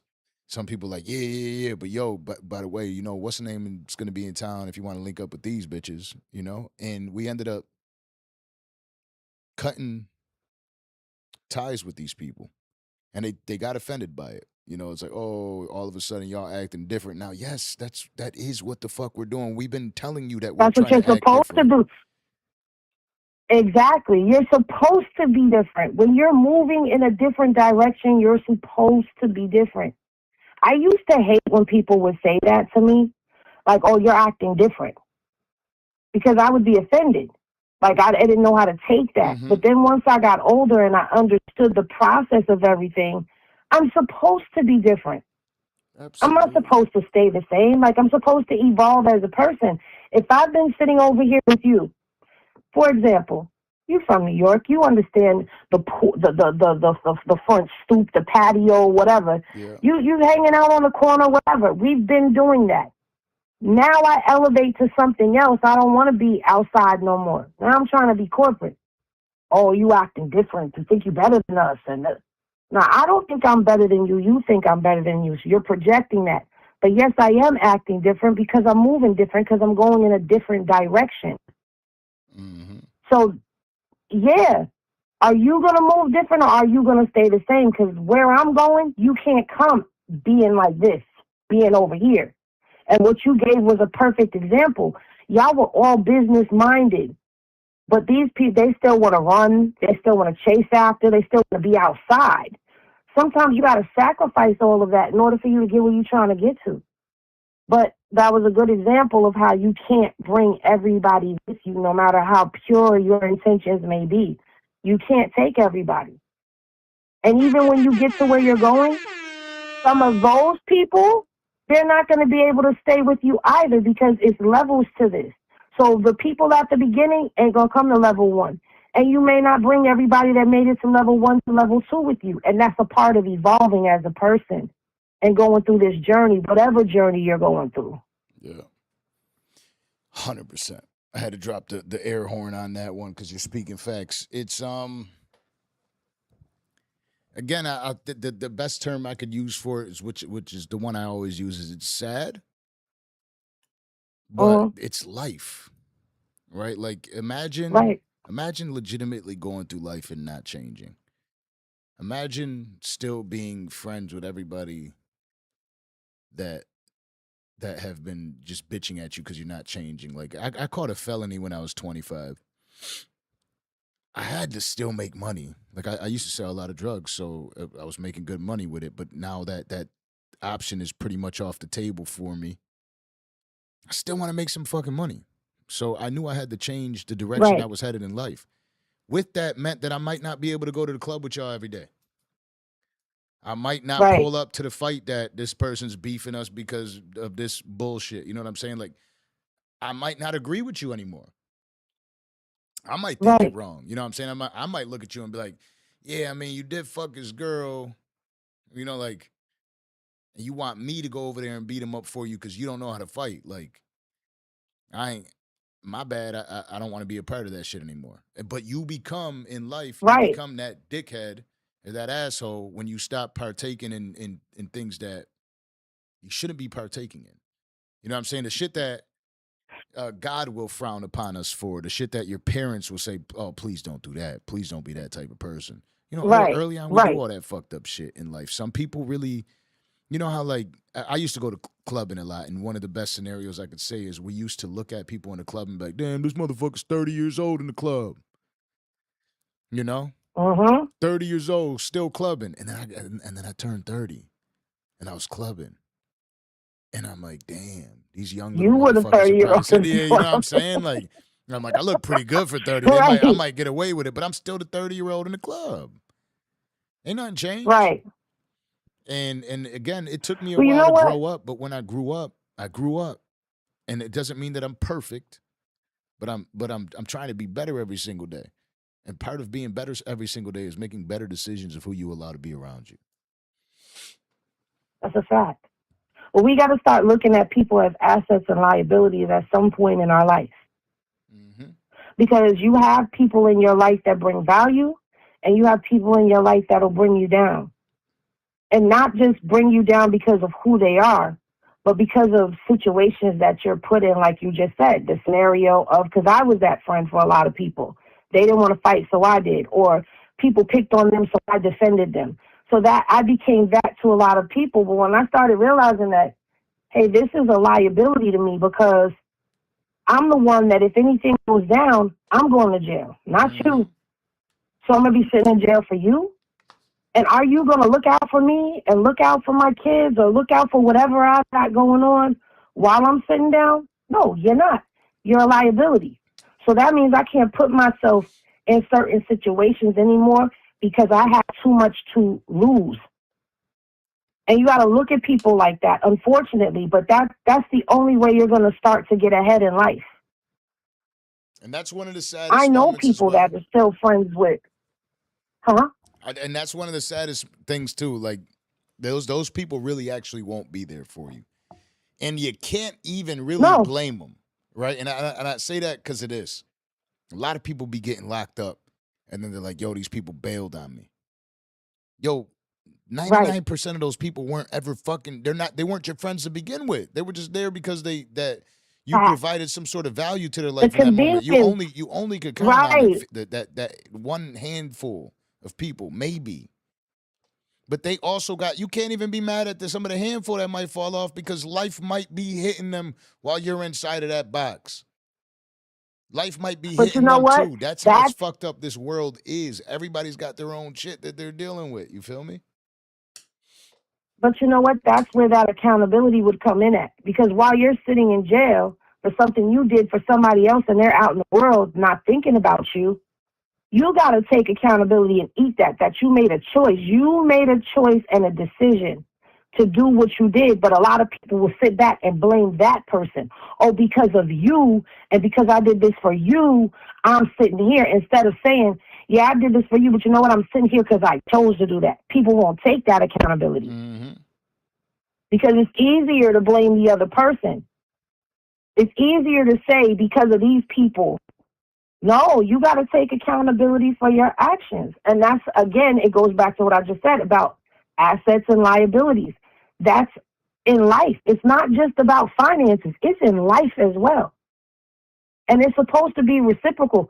All of your relationships should be reciprocal in your life because that's the way things are systematically set up, spiritually set up. In the spiritual aspect of things, you pray, you fast, you do this, you do that, you give that time, you worship, blessings pour down on you. It's a give and take in everything that you do. So if you find yourself giving, and nobody's giving back to you, that's a situation you got to get out of. And the longer you stay in it, the more the accountability falls on you.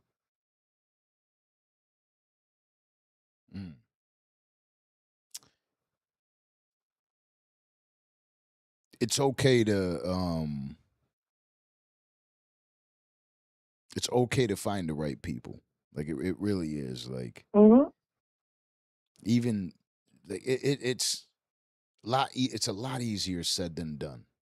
I can't tell you how many times Yeah. like you run into somebody and you're like, damn, this person is just regressing.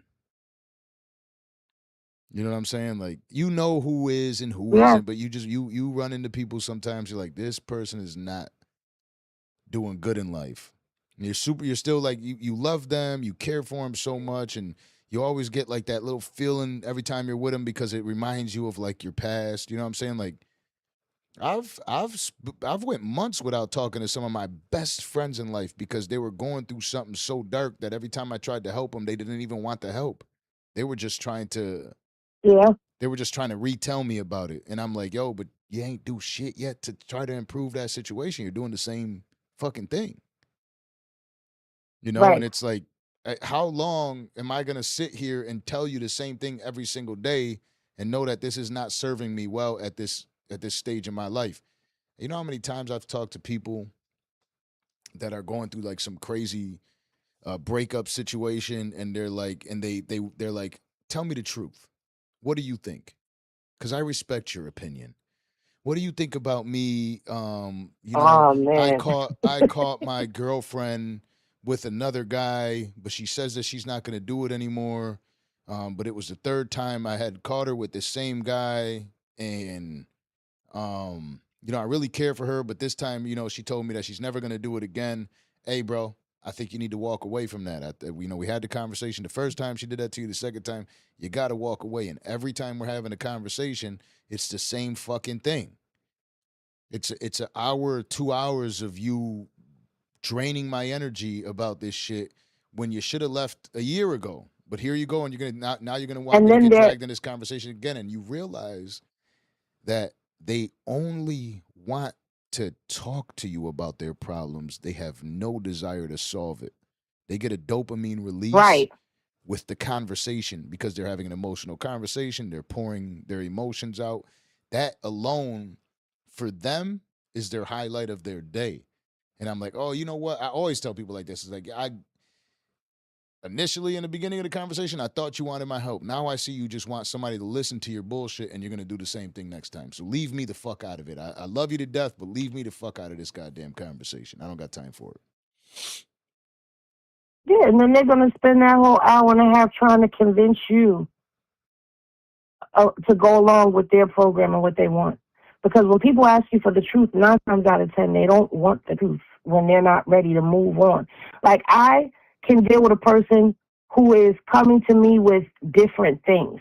Like, I'm one of those people. Things, I've got this happening, that'll happen. It's a different situation, but it's not the same problem. Mm-hmm.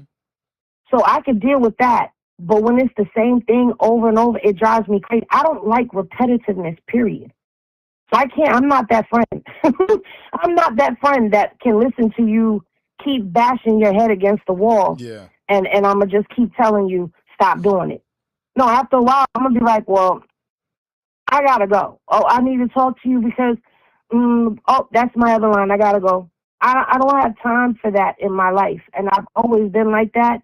I don't know if that makes me cold, but I just don't deal with that type of stuff too well. I don't even like when I keep coming across the same type of stuff in my own journey. Yeah, I like I solving start running across puzzles. the same situation. I gotta evaluate me. Or if I keep coming across the same type of people, I have to evaluate me to find out what am I doing that keeps bringing me to these kind of people. Amen.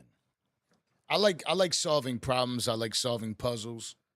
So if somebody's coming to me and they want to have a conversation about trying to make something, trying to improve on something, or trying to fix something, I'm all for having that conversation if they are just as equally dedicated in solving that problem. I love it. Exactly. If they're Exactly. not, I'm sorry. You ain't got to go home, but you got to get the fuck out of here. I don't have much. That's when you'll start getting yeah, word, that's crazy. Word. Yup. Right. You know? And then like you say that shit a million And then times, you're people gonna don't get get this with shit. the. Yeah. They'll be like, "Oh, you acting different because that's not, when we used to talk before, you used to say it. Now you acting like, no, what do you want me to say? What do you want me to do?" Yeah, people go above and beyond with that bullshit. And a lot of times, again, it's really the people it's the person that they're laying next to, and they just don't want to do Oh, it. They don't want to. They don't want to part ways with that person, knowing that this season it's just like for me, I'm quick to be like, you know what? Maybe the relationship will work down the line, but right now, shit definitely ain't working, and everything I've done to try to fix this relationship isn't working. So, in the future, if we come back together, great, let's do it. But right now, let's stop pretending. You know what I mean? Like, let's stop yeah, pretending. People have kids in the way and beef with each other every fucking day in front of kids for no fucking reason. You guys don't like each other right now. Walk away from each other. Don't fight to make something work if every day you're not trying to make one of you don't actually want to make it work. One of you are still trying to prove a point instead of right. trying to make something work. Then get the fuck out because the only people that'll be impacted is the kids or everything around you. And this goes for any type of relationship. You know what I mean? That's a fact. That's a fact. And it's just sad because people don't have that much depth to them. They have the surface level shit, and then it doesn't go much beyond that. They don't put much thought into the rest of their lives. They've somehow, some way, have convinced themselves that this is the best that their life has to offer because they reached a certain age, or because they failed at something, or because somebody told them they couldn't. They stop there, and then you try to like you want naturally everybody that you think should be great. I went through life. I learned a lesson in business where I tried to recruit everybody. And I've said this a few times, but I've tried to recruit everybody because I'm like, yo, this person, oh, I know this person, and we're all gonna kill it. And I tried to recruit everybody to the team. And the owner of that company, the co-owner of it with me, said, "I think your biggest problem is you think everybody wants to be great." And I'm like, not gonna lie to you, everybody definitely wants to be great, And he's like, "No, no, the fuck they don't, son. You need to wisen up. Some people are okay with the bare minimum." And I'm like, "No, everybody Yeah, wants to they're be okay with great. mediocrity. Yeah, for sure." But in my mind at that time, I was 25 years old. I'm like, everybody wants to be great. They just don't know how. And if they figure out a way, and if somebody points them in the right direction, they will. And I realized quick that actually I was wrong. Like, and I shouldn't even say quick. It took me a few months to understand that because I started seeing it more and more. And I'm like, damn, some people really don't care to be great. Somewhere along the lines, they gave up. And if you try to force too many people, you're going to force yourself into that. If you sell cocaine, you become a cocaine user by habit, right? Like, if you sell cocaine and your clients are calling you at 3, 4, 5, 6, 7 in the morning, and you're up and you're there to serve them, well, then what are you becoming? You're becoming everything they are. Right, You know what I mean? So you don't right, need to do the same exact thing, but if you involve yourself in the same daily activities, you become that. You know what I mean? You don't have to be alcoholic, but if you're going to the club every single night and partaking in those types of environments, well, then you might as well be an alcoholic. You know what I mean?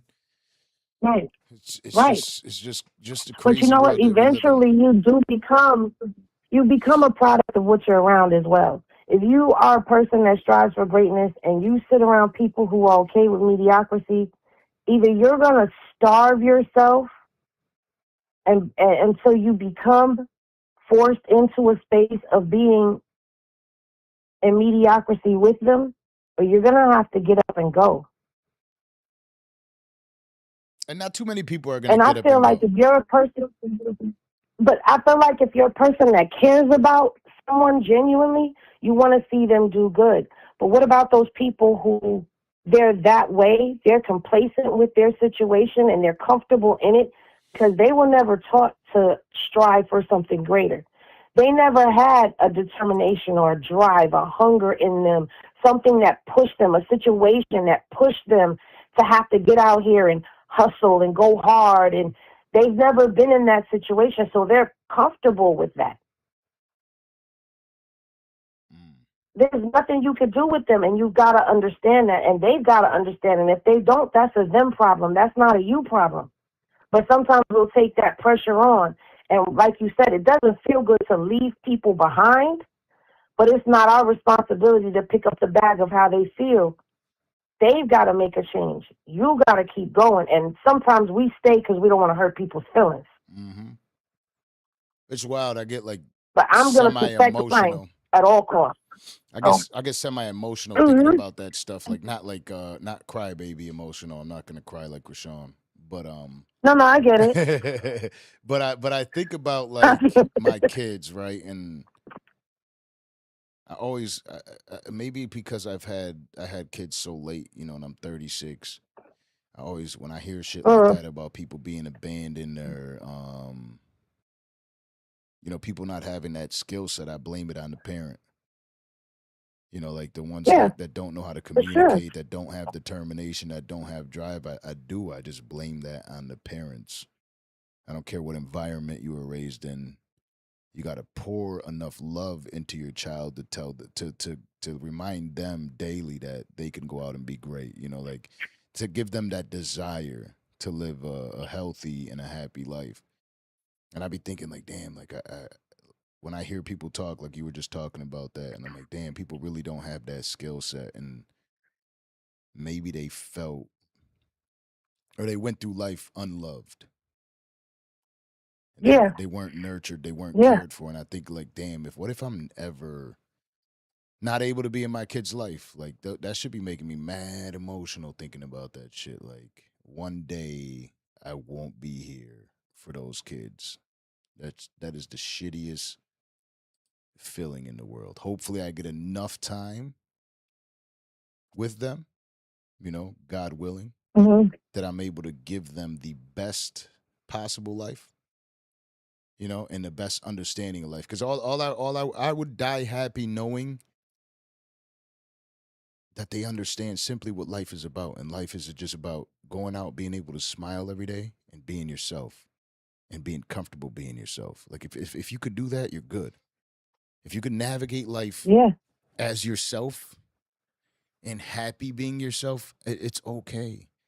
I don't care if you're you have disabilities or physical disabilities, you know, like we see that. We see people that were like in house fires that come out and they have the best fucking personalities and they live the best lives. And you see amputees, people with no arms and no legs go out and just attack life and they're super happy. Like, and then you see people that are fully healthy, but they're miserable and they unalive themselves. You know what I mean? Like it's the people that don't feel comfortable in their own skin. So it's sad. I wish everybody had that ability and that at least understanding that you could enjoy life this way. But the sad truth is that's just not the case. You know what I mean? Like it doesn't matter. None of this other shit matters. Like even myself. Like I don't care about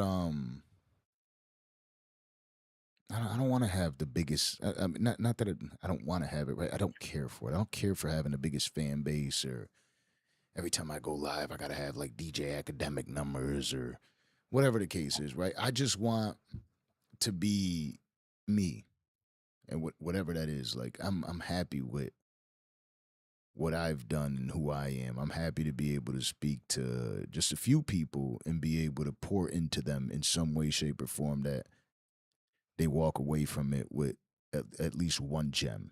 You know what I mean? I think they'll get a few gems from this conversation that you and I are having right now because it allows people that, but I don't care for the rest of that shit. Like I'm happy now. You know, I'm happy now that I'm able to be in my kid's life every day and I'm more focused on that than anything else. If I'm able to if I'm able to wake up for long enough that my youngest daughter right now who's 4 months old is able to say I knew who my dad was and I knew what he stood for, that's enough for me. You know what I'm saying? I think you're doing a great job with the foundation that you're laying with your kids, just based off of what you shared. You know, you're laying a solid foundation in them right now. I hope so. So I feel like I am I don't, sometimes, but then sometimes I I feel don't. like I'm not. You know. But that's a parent. That's a parent. I have four. My oldest is 31. My youngest is about to be 17. Well, about to be 18. She's 17 now. And my oldest, which is my only son, is in prison here in Florida, 25 years. And I beat myself up for a long time because I said, what did I do? What didn't I do? What did I overdo? How did he get here? But you know what? When I talk to him, I hear the foundation I laid in him. Him at, I believe he was about 16 years old, when I sat him down and I said to him, I said, look, you're getting in trouble. I'm trying my hardest. I keep taking off from work. I'm coming to court. I'm doing this. I'm doing that. What is the problem? What didn't I do? What did I do? Did I spank you too much? Like, was I too hard on you? Like, and what he said to me was, no, it's not on you. This is on me. He said, because you did everything that you could do as a mother to raise me. I'm out here trying to figure out how to be a man. I had that same conversation with my mom. You can't teach me that. You got to understand that it's true too. He's not saying that just to say that, because I have that same conversation with my mom often, and it seems like I constantly got to remind her because she still is going to feel like it's her fault. And obviously now she looks at me and she sees that I'm living a better life, but she knows that I battled with a lot of shit early on with, you know, being involved in the wrong circles, doing the wrong shit, and she always Right, thought like, right. you know, maybe the reason I was fighting so much was because of the ass whoopings that she gave me or nothing. I'm like, the reason why I'm going through the shit that I'm going through is because Pops wasn't around really. I don't know who the fuck he was, so I never got And, that opportunity to have a conversation with a man to tell me that this is wrong. But mom, you are not about to sit there and tell me that fighting is wrong or selling drugs is wrong or getting into trouble is wrong. Like, stay the fuck out of my life. You're not cool enough. You don't know what it's like to be a man. And that's what us as young boys, we convince ourselves, and that's it. And it's right? Like, they don't know what it's like to be a man, but right, they know what it's like to be a human. And that love that right. that mother has for you. Like, the only reason I'm alive today is because of how much my mom loved me. The only reason I was able to overcome the mistakes that I made in life is because how much my mom loved me. You know what I'm saying? Like, the And, and, reason why your son and that's a is there fact. locked up and he's still able to have those types of conversations with you is because you loved him enough. Or else the conversation is done. He don't want to fucking talk to you. You don't get to have powerful conversations with him on the other side of that wall either. You know what I mean? So, Right. you know, all the best to I mean, him. and the thing that touches me the most, and it may sound weird, but it really does bring me some comfort as a parent that I know what I was saying, what I was instilling, it hit him. Like, finally it penetrated your skull. I mean, it's a little too late, but it penetrated is when he says, you were right and I should have listened to you. Because in order for him to even say, I should have listened to you, it's not even about I'm right. It's the fact that he says, I should have listened to you, because that means that what I was saying is in there. Mm-hmm. So that means that I was doing my part. That kind of helped me through questioning myself as a parent. But it gave me comfort in knowing that that foundation, it's there. It's there. Like, my son is in there. Like, he, beyond this exterior that he's built and the situations he got himself into, I kind of breathe knowing I did the best I could. And that this ain't on me for real. It's not. And listen, by the time And like I said all of he that, gets out in how long? like 20, 40 something. He's got 25 years. Oh, he just recently got the He's 25 been years. gone for 10. Oh, so he's got another Huh? 15. Yeah, he's got another 15 to go. So about 2042. Well, Mm-hmm. oh, you know, that puts him at 45, 50 range, right? That's still a lot of life left to live. You know, I'm talking to a gentleman now. I don't know if you saw that interview I put up with that guy Tony Carruthers. No, I didn't see that one. So this guy, I just interviewed him the other day. It's wild. I get an email, and the email says, let me show you. And I normally don't, like, I look at my emails, but I don't pay attention to all of them. And this email is from a inmate website or inmate app, and saying this person is trying to get in contact with you, right? And I'm like, what the fuck kind of weird shit is this? But I looked at it and I saw the name. It says Getting Out, right? This is the app.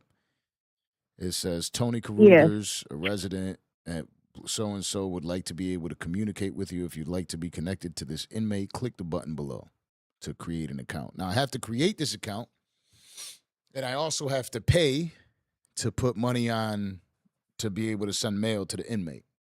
So as soon as I Google the guy's name, I see that I just read the article because people were sending it to me that day, of this guy who last Thursday was set to be executed by lethal injection. He's on the death penalty. Oh, wow. They do the lethal injection, but the injection fails and he lives. They said they couldn't find a vein. According to him, there was several veins. They gave him several shots, and they tried to put the poison through. His arm's all fucked up. He's got chest pains. He's all fucked up. So they basically extended his stay for a year. He could live for another year before they try it again. And so I'm emailing back and forth, and he's like, I need to do this phone call with you in 5 minutes. And I'm like, I got my kids right now. Like, what the fuck? Like, I'm not even prepared for this interview, but I'd sit down. I walk in the studio. I sit in a chair. I set up the call, and I start talking to him. And I'm talking to this guy who, although last Thursday he's got needles of poison in his arm and he's set to be sentenced to death, is looking forward to living out the rest of his life, even though he's still locked up and got another year left before he's sentenced to death again. And he believes he's wrongfully accused. And I look at the case, and this guy never had any physical evidence against him. No DNA, no fingerprints. What? Yeah. And he's claiming that the informant was a paid FBI informant that also got into a lot of trouble themselves and got themselves out of trouble by putting him, by pointing him out. So crazy. By putting him in it, right. Yeah, so crazy story, because Kim Kardashian's trying to get this guy out. She failed. They do the lethal injection, and God intervenes. And so I'm listening to this guy, but he's super optimistic. He's been in there for 32 fucking years.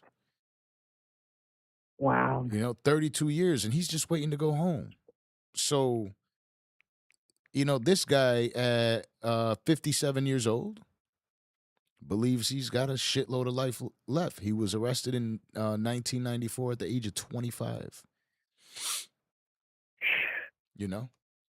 And he believes he has a lot of life left. And when you talk to him, he's super optimistic. He's talking about God, and like it's a wild thing. So it's a story that you gotta let your son. I'm gonna go check that out. It's life ain't over. He can make a difference from behind those walls too. There's a lot of people that need to be that need that help, that need to hear those words from other people that are going through the same thing. But Henny, I appreciate you for your time. Well, I love our phone calls. I really do. I think we need to do this more often. I'm gonna try to get. They're really good. And I think absolutely, I don't mind coming and talking.